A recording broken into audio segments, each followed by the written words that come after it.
வாங்க, வணக்கம். இன்றைக்கி மதியம் லஞ்ச் என்னென்னு பார்க்கலாம்.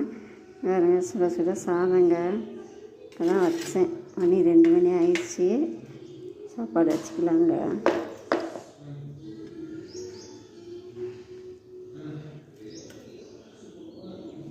இன்றைக்கி சூப்பரான குழம்பு தாங்க வச்சுருக்கேன்.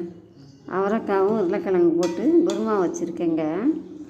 பச்சை மிளகா மட்டும் போட்டு தேங்காயோட அரைச்சி தேங்காய் பால் தான் ஊற்றிருக்கேன். தேங்காய் பால் எடுத்து ஊற்றிருக்கேன். அப்புறம் சோம்பு பட்டை கிராம்பெலாம் போட்டு தாளித்து விட்டுருக்கேன். இஞ்சி பூண்டு தட்டி போட்டிருக்கேன். டேஸ்ட்டாக இருக்குங்க இந்த குருமா ஊற்றிக்கலாங்க.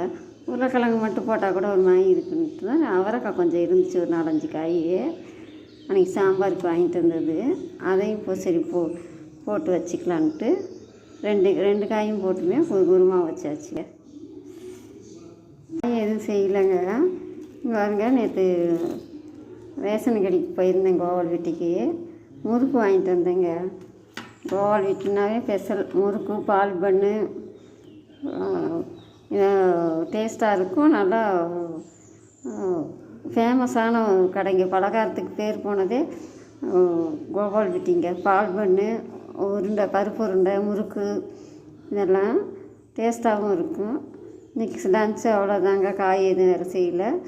சுட சுட சாதம், அவரைக்காய், உருளைக்கிழங்கு போட்டு குருமா வச்சுங்க. அதுக்கு சயின்டிஸ்ட் பாருங்கள், முறுக்கு தாங்க வச்சுக்கிட்டேன். பிடிச்சிருந்தா ஒரு லைக் பண்ணுங்கள், ஷேர் பண்ணுங்கள், சப்ஸ்கிரைப் பண்ணுங்கள். இந்த அவரைக்காய் உருளைக்கிழங்கு போட்ட குருமா இட்லி, தோசை, பூரி, சப்பாத்தி எல்லாத்துக்குமே பொருத்தமாக இருக்கும். காம்பினேஷன் நல்லாயிருக்கும்.